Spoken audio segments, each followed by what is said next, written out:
right, folks, we're gonna close tonight with a kind of a special address by a gentleman I had the pleasure of meeting a number of months ago at a gathering of folks that like to call themselves troublemakers. It's a group here in Michigan of libertarian activists and interested parties that gather together once a month or so to hear from speakers on various topics, some similar to what we've seen today and we'll see tomorrow. Michael and I had a chance to talk, and I found him to be a fellow of true, genuine patriotic spirit, and learned that he is actually a very dedicated activist on the patriotism front. He is well, I'll go into his resume a little bit on that subject in a moment. Michael is going to close today's session with a reminder of what it is to be a responsible American grown-up, accounting for civic responsibility with a little bit of an eye towards our historical roots in that kind of endeavor and that kind of demeanor. Well, let me introduce to you Judge Michael Warren. He's an Oakland County, Michigan Circuit Court judge. He is the author of America's Survival Guide and co-founder of PatriotWeek.org. Judge Warren was appointed to the Oakland County Circuit Court in December of 2002 and retained that position in unopposed elections in 2004 and 2006. He serves as the presiding judge of the General Civil Criminal Division of the court. In 2009, Judge Warren co-created Patriot Week with his then 10-year-old daughter, Leah. Patriot Week is an activism project seeking to renew America's spirit by celebrating the first principles, founding fathers and other patriots, vital documents and speeches, and flags that make America the greatest nation in the world. Patriot Week has been recognized for its contributions by state and local resolutions and has been celebrated in a dozen states already and is spreading throughout the nation. Judge Warren is the chairman of the board of directors of Cornerstone Schools and a trustee of the Michigan Council on Economic Education. He received the Great Influence Award from the Michigan Council for the Social Studies and a special tribute from the Michigan Legislature for his activities.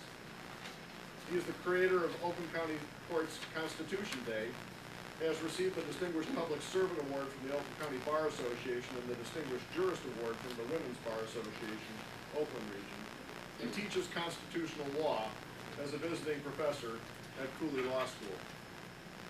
Judge Warren is going to, as I said, close out today's symposium activities with a few words on what being a true, grown-up, and responsible American is all about. Please help me welcome Judge Michael Warren.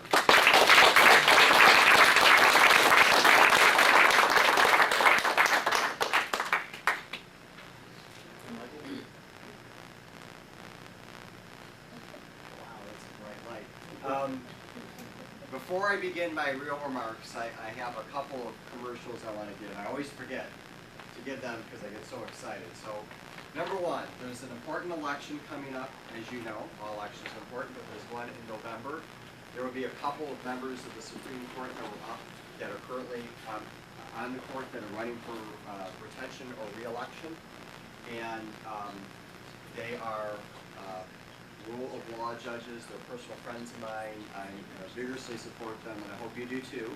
And I get this question a lot, so I'll just get it off the table. Brian, Zara, and David Viviano. So you want somebody that will follow the Constitution, not make the law, but follow the laws promulgated by the people through either the Constitution or through the legislature. You want to vote for Zara and Viviano.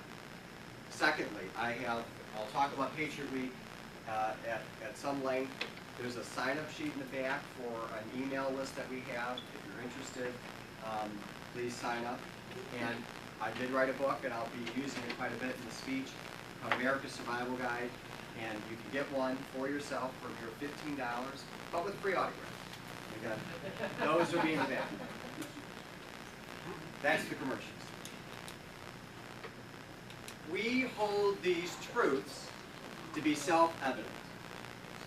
That all men are created equal, that they are endowed by their Creator with certain unalienable rights, that among these are life, liberty, and the pursuit of happiness, and that to secure these rights, governments are instituted among men, deriving their just powers from the consent of the governed. That when any form of government becomes destructive of these ends, it is the right of the people to alter or abolish it, and to establish new government, laying its foundation in such principles, and organizing its powers in such form, as to them shall seem most likely to affect their safety and happiness.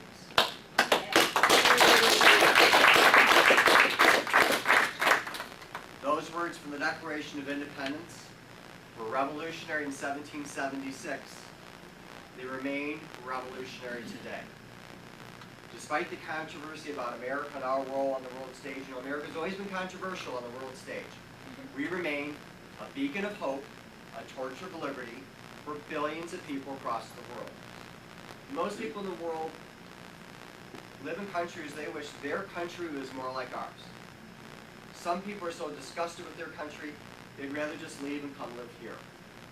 And some people despise it so much they're willing to blow themselves up to hurt our innocent civilians. And whether they love us or they hate us, they're all motivated by those founding first principles that are articulated in our Declaration of Independence and embedded in our Constitution. The rule of law, unalienable rights, limited government, the social compact, equality, and the right to alter or abolish an oppressive government. That's what makes America America. It is not Miley Cyrus and her twerking. It's not Twitter, it's not Facebook, it's not the Super Bowl, it's not even our beloved Tigers. It is those founding first principles. That's what makes America America. We're the only country in human history to have defined ourselves with a blank slate, with that Declaration of Independence, telling everybody what we're supposed to live up to, and then taking those principles and embedding it in a Constitution, and that we're supposed to follow, right? That's what makes America America. But all that is at grave risk for a number of reasons, but mostly because we have forgotten our founding first principles and our history. And if you read the first chapter of the book, or the second chapter of the book, there is a whole series of studies that reveal just how downright ignorant we have become as a country. And it talks about in public education and in private education, what's going on with our K through 12 students. It talks about what's going on in our higher education, the media, the culture, how it's all turned upside down, and how we are forgetting fundamental principles. For example, some of the studies are a little dated, but the analogies still prove true. They had a study about the First Amendment and The Simpsons. And they found out that most people could name 3 or 4 of the main Simpson characters. But almost nobody could name 3 or 4 of the rights contained in the First Amendment. So we have a culture that has glorified some cartoon characters, who can occasionally be funny, above the core of what it means to be an American. We have studies that show that 99% of the 8th graders don't understand the significance of the Berlin Wall and the Cold War. Now, as somebody that grew up in the 80s, a lot of you are at least have lived through the Cold War, to think that, and this was like 5 years ago, and the studies keep repeating, to think that our students wouldn't have an understanding of the brink of nuclear annihilation and how we as a country fought for it at a bipartisan basis against the Soviet threat. Just have no understanding of it is amazingly scary.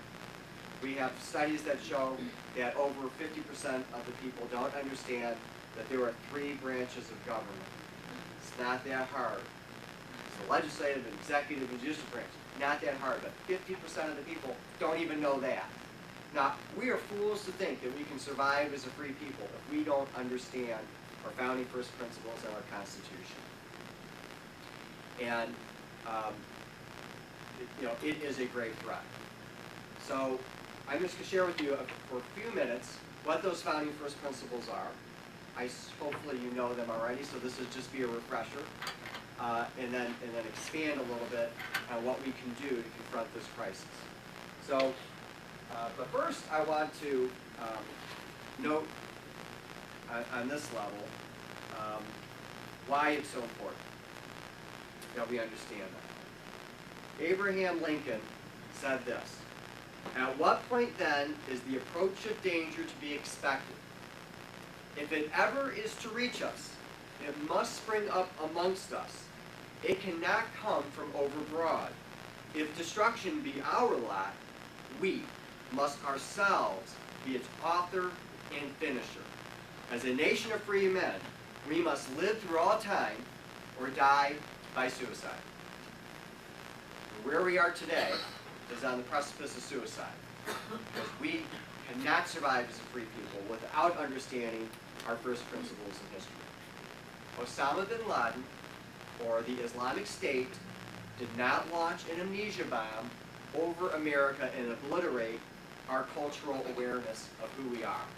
We have done that to ourselves. That is suicide.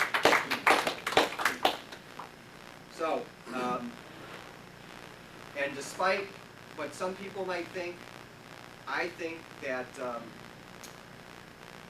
we as Americans should be proud of America, not like the Greeks are proud of Greece, or the Zairians are proud of Zaire, or the South Africans are proud of South Africa. We should be proud of America because it is an exceptional nation. And Thomas Paine put it this way: "The independence of America, considered merely as a separation from England, would have been a matter of but little importance had it not been accompanied by a revolution in the principles and practice of governments. She made a stand, not for herself only, but for the world, and looked beyond the advantages herself could receive." Madison put it this way: "Happily for America, we trust happily for the whole human race, the founding fathers pursued a new and more noble course.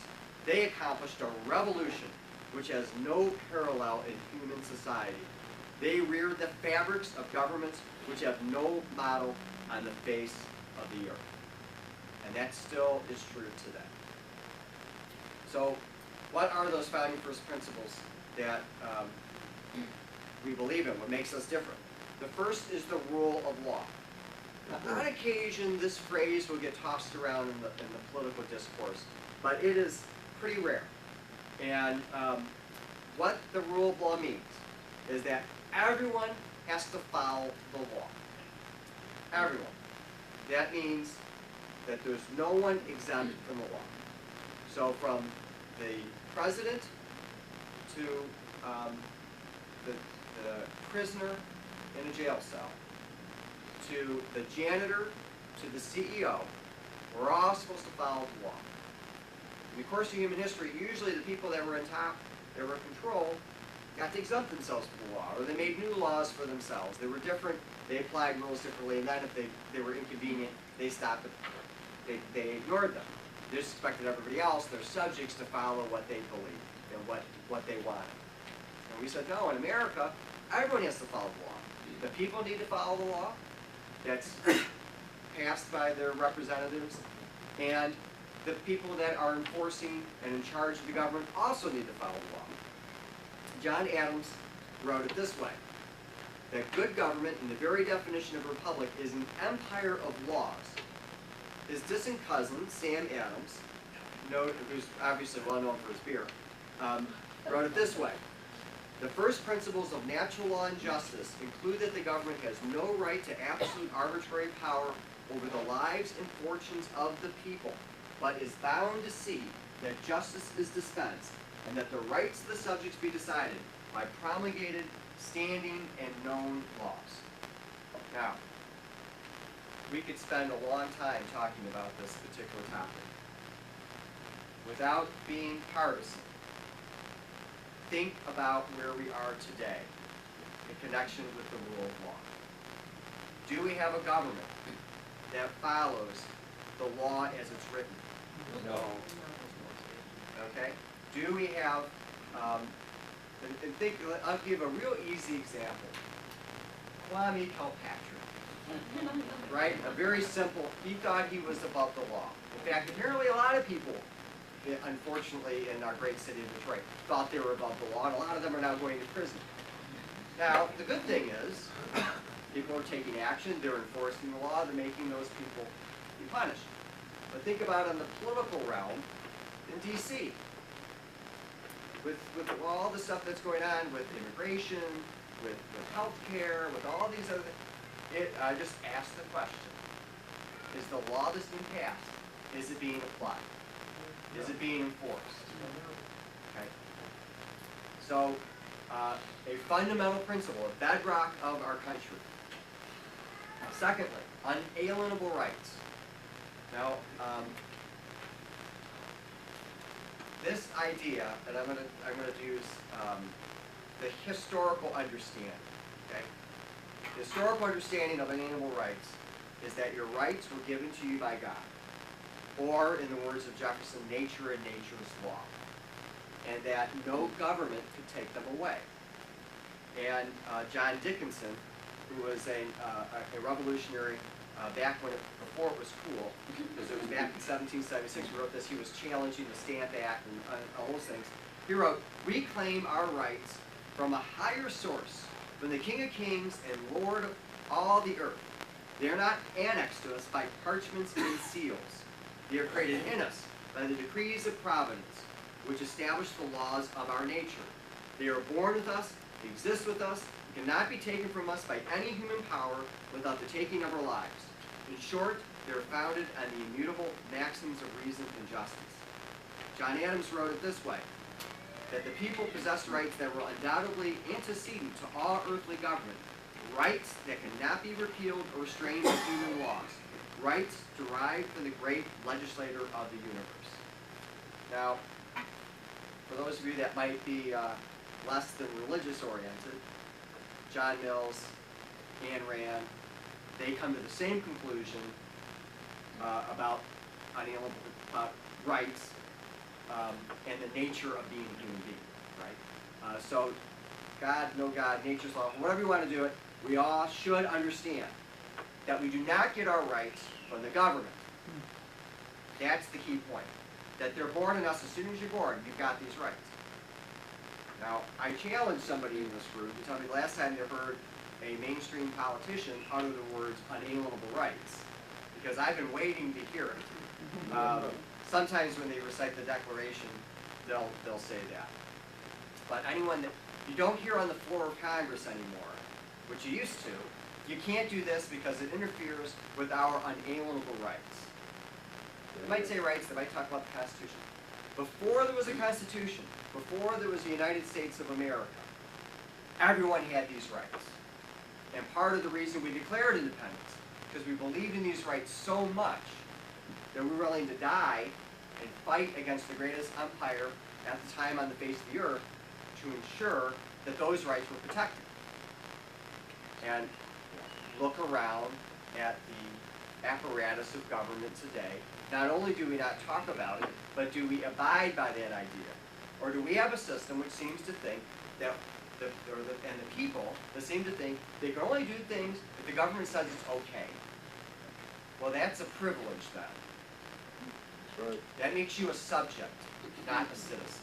Yeah. And that's where I think we are basically at today. The next first principle is equality. We hold these truths to be self-evident that all men are created equal. And unlike all the other governments at the time, America established that, obviously in breach, but established that as a foundational premise.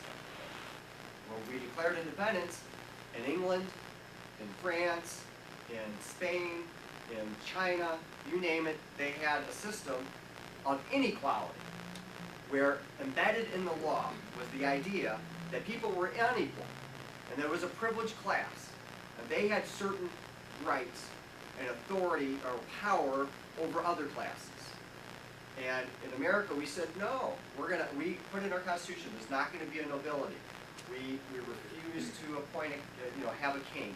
We're not going to have this class system that's embedded in the land that you live on or your status when you were born. We rejected that. And we said that's because by human nature, everyone is equal. I'd ask again, is that how we're living today? Or do we seem to have a culture that wants to divide people up based on every little thing that they can divide people up on and treat people differently because of who they are, their circumstances, etc. You do hear the word equality a lot, but I think not in its traditional sense. Then we have the social compact. And the social compact is this idea that in a state of nature, if you have these unalienable rights and somebody threatens you, you have the ability to protect yourself, protect your property, protect your family, and so you can get your gun, you can get your axe, whatever it is, and defend yourself. And that's right. Think about, we have all these post-apocalyptic stories, right? That's kind of how everyone kind of backed into that system. But what does that mean if you do that? And Thomas Hobbes, an English philosopher who the founding fathers deeply revered, wrote it this way: out of civil state, so out of government, there is always a war of everyone against everyone. Hereby it is manifest that during the time men live without a common power to keep them all in awe, they are in that condition which is called war. And such a war is of every man against every man. If somebody breaks into your house, you can chase them down and kill them 100 miles away, right? That you're enforcing justice. In such a condition, there is no place for industry, because the fruit thereof is uncertain. Consequently, no culture of the earth, no navigation, or use of commodities that may be imported by sea, no commodious building, no instruments in moving and removing, such things as require much force, no knowledge of the face of the earth, no account of time, no arts, no letters, no society, and which is worst of all, continual fear and danger of violent death, and the life of man solitary, poor, nasty, brutish, and short. So we've decided we don't want to live that way, so we're going to unite in a civil society. When we unite, we have to give up some of our rights to a common power to keep us in awe, in other words, a government. So the anarchists here are not going to like this part. But in exchange, you get security. So instead of you chasing down the guy that broke into your house, you have a police force. And if the house is getting burned, you have a fire department. And theoretically, we would have people that would be, manning the borders and protecting us that way, and an army that would, be limited to protecting ourselves. And that idea of a social compact can take in two directions. One direction is the direction that Hobbes did. Now, Hobbes is writing to defend the king when he wrote this. So he said, the king is that power, and if you consent to the king, then the king can do no wrong, because you have consented. So he can burn your house down, he can arrest you without a warrant, he can throw you in prison. That's all right, because you've consented to it. John Locke, another English philosopher, more revered by the founding fathers, said, no, we have entered into society to protect our unalienable rights. So that means that the rights, the authority that the government has should be limited to the very narrowest power it needs to protect your rights. That's what the Jeffersonian, the Lockean, the Madisonian, and really all the founding fathers, with a couple outliers, believe that the government should be limited, and it should be limited to have just enough power to protect your unalienable rights. That's the purpose of government.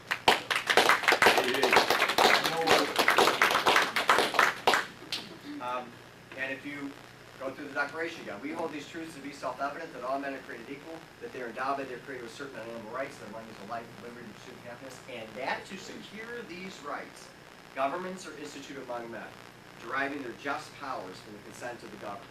So right there in the Declaration, we said that's the purpose of government, and that's the limit of government. And that's what the founding fathers thought they were laying their lives down. And then we have the question of the whole Declaration. How can we declare independence? We declared independence because we had a long train of abuses and usurpations by which England was oppressing our rights. And we got tired of it. We said, that's enough. It really started in 1761, 1763, and continued through this rolling fashion, taking many different actions. And it was, for future review, go up and down and change their minds and revoke some things, then propose some other things. And eventually we said, that's enough. Our long train of abuse and usurpations, that's enough. We're done. We're going to declare independence. So we believe in the right to rebel or abolish or reform an oppressive form of government. Now, thankfully, we have institutionalized in our Constitution ways to do that short of violence. We have elections. We have the ability to amend the Constitution. We have the ability to impeach office holders. So there are ways. We have Supreme Court's supposed to strike down unconstitutional acts. We have checks and balances. We have separation of powers. We have all these things that are built into our Constitution so that we don't need to take up arms to rebel against the government if it becomes, to stop it from being so oppressive. But we as a people are revolutionary. And we believe that in the end, we are the South. We control our fate, not the government. And so we have the right to rebel, abolish, or reform the government. Now, you can see, we call it the wave elections, right? The 2010 election, 2012. You can see that when people get animated and motivated, they can actually make a difference in what's going on with the government. And pass constitutional amendments and all that stuff. It's a lot of work, but it's probably better than having a revolution every couple of years. Now, Jefferson said every 19 years we should have a revolution. I don't know, but in any event, that's a core idea, a core American idea, which almost nobody talks about, right? Because they're too scared to talk about it. But we're celebrating tomorrow the Declaration of Independence. Yesterday is when we actually passed in Congress the actual separation, and then on the 4th we issued the Declaration. Now, we are really the only country in the course of human history to have been formed on those founding first principles. And it's all grave risk, as I've said. So there's a lot of things that we can do. In the last chapter of the book, so the first chapter is the crisis that we're in. Then it goes through our founding first principles, then the Revolution, the Constitutional Convention, the Civil War, the Civil Rights struggles. And the last chapter is all about what we can do about the crisis. And there's a number of things. One is actually this. When you're here on a beautiful night before a holiday, stuck in a windowless room, cramped, it's hot in here, learning about your freedom and liberty and how to protect it. So that's awesome, and I applaud you for that, because that's amazing. I'm going to applaud you. You have to become, I heard the last year talk about activism. You have to be active. You can't just take the knowledge and watch Game of Thrones. It's a great show, by the way. It's the only show I watch. But you can't just do that. And, it's not going to make you. You have to get involved. Politics and in other ways. The media is, completely abject in this. They have no understanding of American history. No care in the world about our founding first principles. The good thing is the media has become democratized or so splintered. You can start a blog, you can tweet, you can go on Facebook, you can write letters to the editor. That has made a big difference. I mean, think about the Swift boats bets and the blogger that found out that the letter that was supposed to get George Bush out of the draft, he figured that out, and he broke the story all by himself. There is a new opportunity here. You have to worry about the NSA, but that's a different story. But there is a new opportunity to attack the media. There are new opportunities, or to become part of the media. There are new opportunities to spread the word. There's a number of other things which are in the book. But I want to focus on something, and it's very appropriate because tomorrow is Independence Day, about our civic holidays. Now, I have to share something that used to be personal, and I tell everybody, so it doesn't matter, but it's still deeply personal. My father is a disaffected Jew who's an atheist. My mother is a disaffected Catholic. So I was raised as an apple. Actually, what my dad would say, Mike, you can believe anything you want, just remember it's all bullshit. Now, for those of you that appreciate that, that's great. Well, of all places, so I was an atheist, a very adamant atheist, for a very long time, and then in high school, I said, I'm not that smart. Maybe there is a God. So I became agnostic. And for those of you that follow the surveys, like atheists are this much and agnostics are this much. But I can argue that position very well. And then, of all places, in Ann Arbor in law school, I was touched by the Holy Spirit, and I converted to Catholicism. So, I tell people that because I had to take religious education formation classes as an adult, as a trained lawyer on top of it. And I realized that there was one thing that I hadn't really given much thought to. It's this thing called the liturgical calendar. So liturgical calendar is the holiday calendar. Easter, Good Friday, Holy Thursday, Christmas, Pentecost, Advent. All the, why do Catholics, why do Christians have these days? To stop in the hustle bustle of the day in your life and renew your faith. Does anyone really believe that Jesus was born on December 25th? I don't think the Pope, I don't think anybody believes that, but they believe it's important to celebrate the coming of the Savior. Likewise, all the great religions have this idea. Hindus, Buddhists, you look through it, they all have got this. To renew their faith. And America used to have a civic calendar for the same reason. And John Adams put it, so we declared independence yesterday. And he said, so he thought it was going to be yesterday, but really it's tomorrow. He said that the anniversary of our independence would be marked by pomp and parade, shows, games, sports, guns, bells, bonfires, and illuminations from one end of the continent to the other, from this time forever, forward, forevermore. We still do that, right? We do. But he also said, it ought to be commemorated as the day of deliverance by solemn acts of devotion to God Almighty, and ought to be solemnized. I don't know about you, the last time I had a hot dog or July 4th party was not a particularly solemn occasion. Lincoln put it this way, also reflecting on Independence Day. We are now a mighty nation. We run our memory over the pages of history for about 82 years. We discovered that we were then a very small people in point of numbers, with vastly less of everything we deemed desirable among men. We looked upon the change as exceedingly advantageous to us and our posterity, and we fixed upon something that happened way back. We find a race of men living in that day who we claim as our fathers and grandfathers. They were iron men.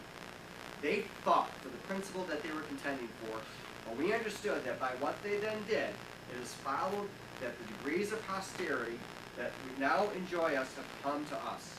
We hold this annual celebration to remind ourselves of all the good done in this process of time, of how it was done and who did it, and how we are historically connected with it. We go from these meetings in better humor with ourselves. We feel more attached the one to the other and more firmly bound to the country we inhabit. In every way, we are better men in the age and race and country in which we live for these celebrations.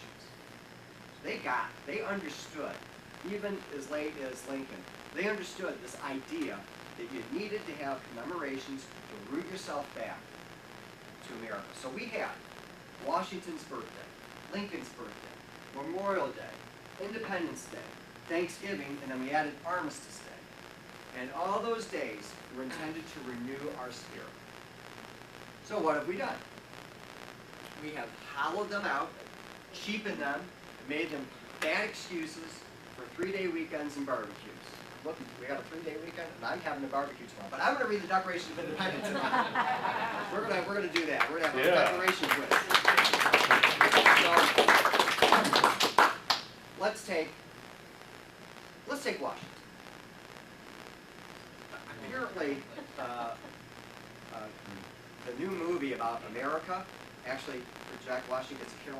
I'll not ruin this for anybody, and it changes the course of human history. And that would have been correct. So Washington, George Washington, not the city. Runs his course of history through America in a very unique way. He, of course, was a colonial soldier, and he was the best horseman, probably in the world, but at least in North America. And as a colonial soldier working for the British government, they said, we need some surveying done. We got this thing, all this forest past, we don't know what's in there. Go survey it. And he was a surveyor, so he said, sure. He gets on his horse, he goes about 700 miles, it's an amazing trip, almost dies a couple of times. He ends up writing a pamphlet, it becomes like a national bestseller, he becomes world famous for going on this journey. And then, they come back to him and say, you know what, George, we need to confront, the French are coming into this territory, some of which you surveyed, we need to confront the French and kick them out.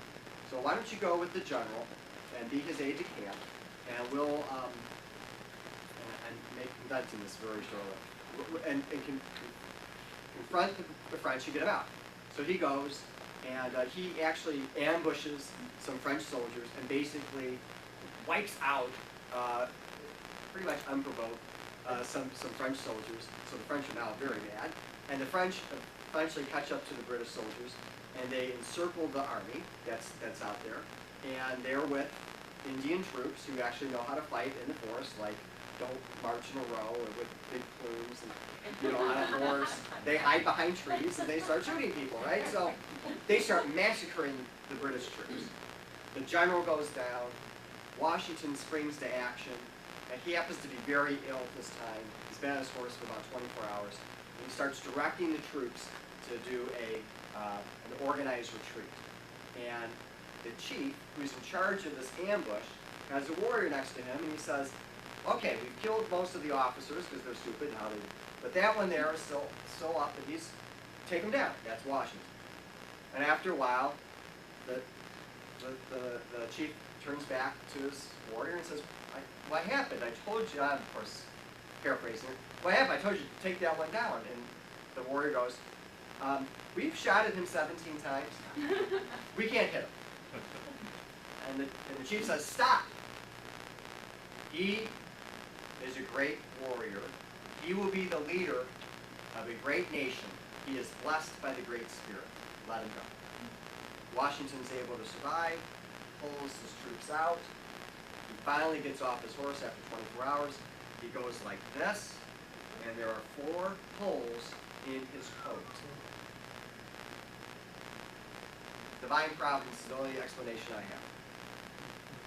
That battle, that skirmish, starts a world war. 7 Years' War, the French and Indian War. That war causes the British to go into tremendous debt over North America. And they go, well, we got to get our money back. So they start taxing without representation. That, of course, starts the first Tea Party and the Revolution. At that time, they go back to Washington and say, you're the most experienced person here, you lead the troops. So he leads the Continental Army in an improbable 7-year war against the greatest empire on the face of the earth, takes a ragtag army and beats the living crap out of the British. It takes 7 years, but he defeats them, grinds them down. He then does probably the greatest thing in his life. He takes his sword, he goes to Congress, he gives them the sword, he says, I'm retiring, I'm going back to Mount Vernon, thank you very much. At that time, a lot of people thought he could take power, he could take control. He retires. Now, without Washington and some of the other leaders, we go around in a crisis because we've got these crappy articles of Confederation, we have these trade wars amongst ourselves, we can't keep ourselves together, all that's in the book. And so they go back to Washington, they say, we need a constitutional convention, we need a new government, and it's not going to work unless you're there. Washington's like, I don't want to go, I already begged out of something else in the same city at the same time. They said, we don't care. Madison says, you got to go. It's fine. So he goes. Presides over the Constitutional Convention, basically says nothing, but gives it order and respect. Throws his influence behind the Constitution. Virginia barely passes it and becomes the Constitution. They go to Washington and say, you got to be the first president. He goes, okay, I understand, I need to be there. They beg him to stay for a second term. He says, okay, I'll stay. They want him to stay for a third term. He says, no, I am done. I'm going back to Mount Vernon. And he goes back. At which point George III, the King of England, his nemesis for a generation, says he's the greatest character of the age. Now, there are a lot of reasons why we don't know about that story, but I submit that one of them, a very important one, is that we've taken Washington's birthday, and we've combined it with the great emancipator's birthday, and instead we celebrate Zachary Taylor, and Franklin Pierce, and Bill Clinton all together, and we have appliance sales and carpet sales. That's what we've done with Washington's birthday. And Memorial Day, if I hear have a happy Memorial Day weekend one more time, I'm going to puke. It's supposed to be about honoring our sacred dead, and it's let's have a barbecue and we can wear white now. And, you know, I hope you all go home tomorrow and read the Declaration of Independence. But I suspect you will be one of the few families in the state that will do that. And, you know, so we've ruined all these holidays. Even the new holiday, Martin Luther King Jr. Day, I'm now seeing the Martin Luther King Jr. Sales, and I guess it's going to be pretty soon. I have a dream of a sale at Nike, you know. So we've really trashed that. So I was telling this story to my daughter, who is 10 at the time. We're at a lunch, and I tell her this story, and she looks at me, and she says, "Dad, that's wrong. We need to start a new celebration for America." And I go, "Whoa, who am I to argue?" So, okay, Leah, let's do it. So I have been reading an article about Kwanzaa. Kwanzaa is not an African holiday that was brought over in the slave ships. It was invented in the 60s by the professor that started the Black Studies movement. And he took the menorah model. They said we're going to have 7 days. We're going to have a candle each day. We're going to light a candle. Each day is going to get a turn from Swahili, and we're going to have a principle for every day. And we're going to have this really cool celebration. And a lot of people celebrate it. I go, "Leah, that's a pretty good model. If the professor could do that, you know, kind of a, why can't a judge and his daughter do something for America?" She goes, "Dad, that's right. Let's do a week." So, okay, what are we going to do for the week? So, lo and behold, we have those founding first principles. Rule of law, inalienable rights, limited government, the social compact, the right to abolish oppressive government, and equality. Now, we've got a big problem in America with equality, so we have a racial equality day and we have a gender equality day. So every day has got one of those first principles. And then we celebrate founding fathers and other great patriots that made them come alive in America. Madison, Jefferson, Washington, Martin Luther King Jr., Frederick Douglass, Susan B. Anthony, Elizabeth Cady Stanton, etc. We have documents that embody that. The Bill of Rights, Constitution, I Have a Dream speech, etc. And because my daughter was a genius, she said, "Dad, we need to get something that gets kids excited. Let's have fireworks." I said, "Oh, yeah, you know, you got to go outside. It's expensive. It's kind of taken." She goes, "No, you're right. If the kids like flags, let's have flags." And I forgot to bring my flags, but we have 7 flags, each one that embodies one of those days. So the Betsy Ross flag. We have the flag that flew over Fort Sumter. And let me spend a minute on that. The flag that flew over Fort Sumter. What happened? This is the day for the social. This is the social compact day. So they start bombarding Fort Sumter. Now at the time, the Civil War just started, of course, and everybody thought this was going to be a 2-week thing, right? We're going to have one big battle. The South is going to lose, and we're going to win. Or we have one big battle. The North is going to lose. Those Yankees, they're going to bloody their nose, and they're going to let us go. Everybody thought it was so. They said, Major Anderson, Colonel Anderson, who took the flag down, was the commander of the fort. You can go, and you can take your flag with you. So he takes the flag with him. And then, all of a sudden, it's a real war. You go, well, we got to raise money. Now, we didn't have any money. And so we had to print paper money, right? You know that story. But before we started printing paper money, they said, well, how can we raise some money? And they said, well, let's auction the flag. So they auctioned the flag. And then the winner they raised tens of thousands of dollars. The winner gave it back. And they went to the next city. They raised some more money. The winner gave it back. They went to the next city. So they ended up raising millions of dollars off of this flag. Lincoln, understanding symbolism. We take Fort Sumter back. And he says, okay, it got taken down on April 14th. We're going to raise it on April 14th, 4 years to the day that we lost Fort Sumter. they raised the flag, and that's the night that Lincoln shot. Okay, so there's a magnificent story behind that. The suffragettes had a flag. It looked this way, not like that. It looked down, purple, white, and yellow. And the suffragettes would use this flag in their marches and their rallies, and they would protest outside of the White House. Of course, protest outside of the White House was a huge deal. And then they did it during wartime, even a huger deal, World War I. They went through a lot of agony. But what would happen is, when a state would ratify what became the 19th Amendment, giving women the right to vote, they'd sew a star in the flag. And then eventually, when we adopted the 19th Amendment, across the world, the big headline was them finishing sewing the stars and then draping the flag over the world headquarters in Washington, D.C. Women have totally forgotten, maybe not all women, but I think most women have totally forgotten the struggle, 80-year struggle they went through to get the right to vote. 80 years of generation after generation fighting for the right to vote, and that flag meant a lot to those people. You have the Gadsden flag, which is the one, don't tread on me with the snake, right? And we have, other flags that have meaning. So, this was in 2009, and Mike Bishop, who's now probably going to be our next congressman, although I know there's a vigorous fight on his hands, was the majority leader of the state senate. And at that time, and he loved this idea of Patriot Week, and so we got passed a bipartisan, unanimous resolution on the state senate. Now, this was when Granholm, of course, was in office. So to get anybody to agree on anything unanimously was quite difficult.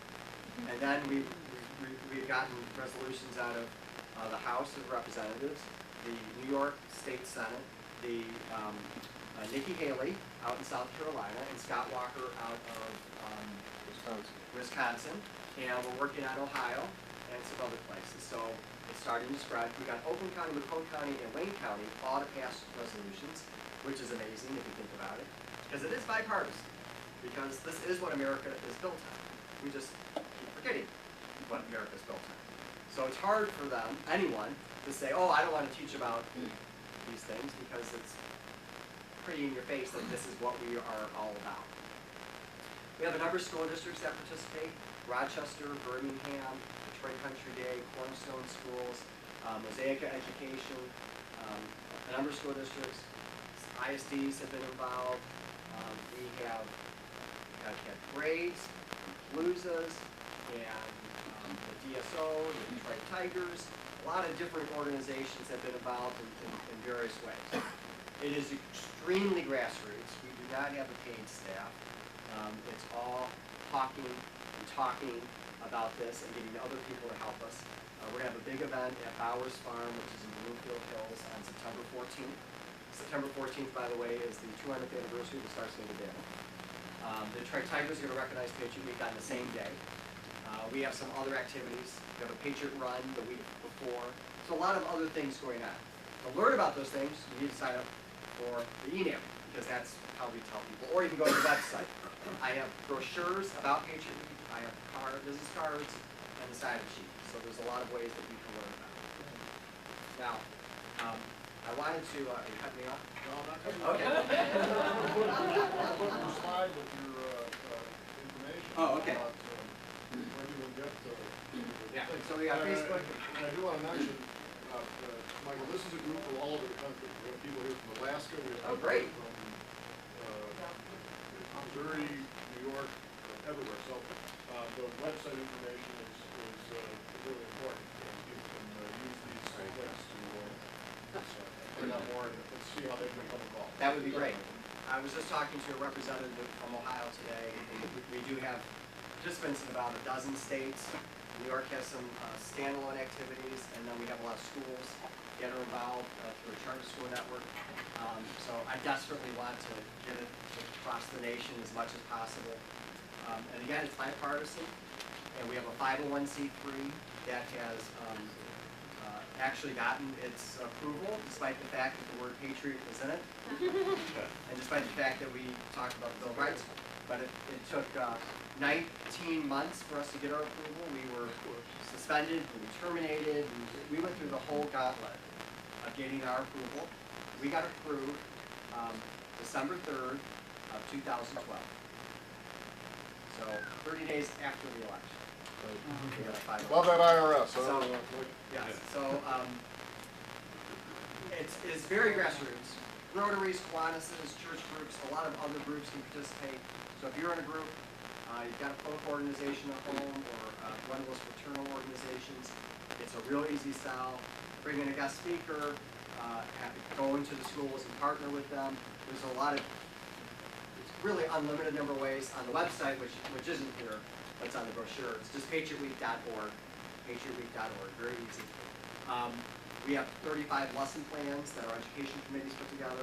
So teachers don't have to reinvent the wheel. If you're associated with homeschools, real easy to do it. We have homeschoolers that are about. I do want to touch a little bit on the theme of patriotism, more than what I've just said, because I was billed that way a little bit. And I want to read you some quotes as we go into this holiday weekend. Merriam-Webster defines patriotism. Well, first I want to read this quote to keep all this in mind.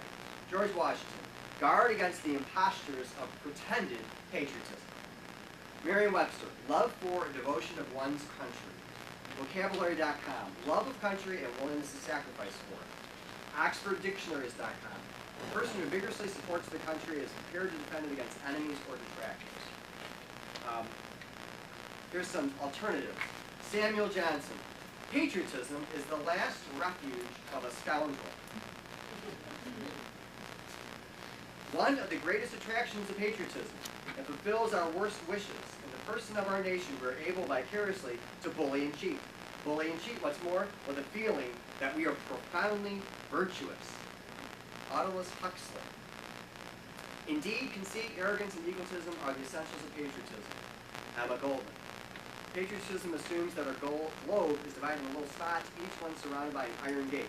Those born within this little spot consider themselves superior, nobler, more esteemed, and more intelligent than the living beings inhabiting any other spot. Patriotism is your conviction that this country is superior to all others because you were born in it. George Bernard Shaw. Patriotism is the willingness to kill and be killed for trivial reasons. Bertrand Russell. Oscar Wilde. Patriotism is the virtue of the vicious. Leo Tolstoy described patriotism as the principle that would justify the training of wholesale murders. Robert Walpole, who's a lord of, member of the House of Lords. The very idea of patriotism is lost, and that term has been prostituted to the very worst of purposes. A patriot, sir, my patriots spring up like mushrooms. Now, being unsatisfied with all these definitions, I've created my own, which is why I'm so obnoxiously pro-American. And I believe that America, patriotism is not simply the act of loving one's country. Because again, Greeks love their country, the Egyptians love their country. Hard to believe, but I'm sure they do. In America, patriotism is the love of our founding first principles as articulated in the Declaration of Independence and embedded in our Constitution. American patriotism is keeping the flame of liberty alive. American patriotism is ensuring that our people and public officials stay true to the Declaration of Independence and Constitution, and promoting Americans' exceptionalism. Thank you, Michael.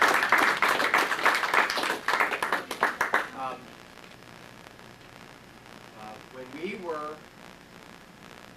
what I think our finest hour in the American Revolution, he was speaking on March 23rd, 1775, about, to the Virginians about what was going on over in Boston. And Virginia, of course, was the biggest colony, and a lot of Virginians said we should stay out of it.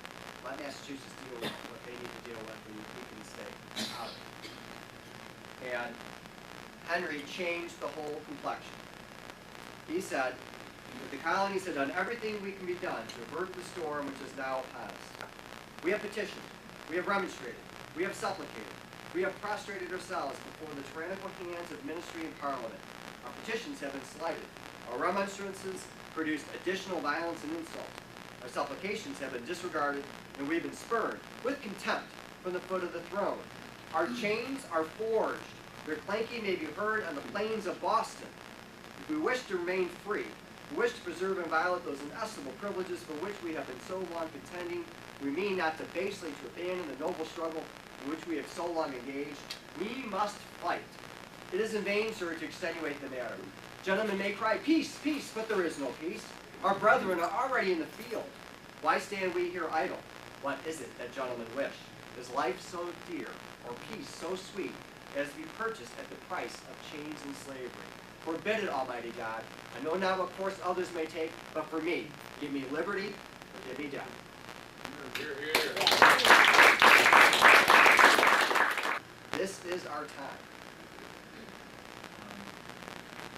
These are the times that try men's souls. When the summer soldier and the sunshine patriot will, in this time of crisis, shrink from the service of this country. But he that stands it now deserves the love and thanks of man and woman. Tyranny like hell is not easily conquered. Yet we have this consolation with us, that the harder the conflict, the greater the triumph. It's his dearness only that gives everything its value. It would be strange indeed if such a celestial article as freedom should not be highly ranked. That is Thomas Paine, the American crisis at our lowest point, when we thought we were going to lose everything. He gave that pamphlet, the American troops. Morale was boosted, and we took out the Hessens on Christmas Day, and we flipped the course of human history. You are the ground soldiers for this war, for our liberty and freedom. I know you're dedicated. You come from all over the country to be here. So I know that you can do it. If we don't do it, we're going to wake up, and it's going to be a lot sooner than we think. The Berlin Wall fell, and bam, the world changed. America is not inevitable by any stretch of the imagination. We only are free because people like you stay engaged. I don't know about you. I plan to fight like hell every single day.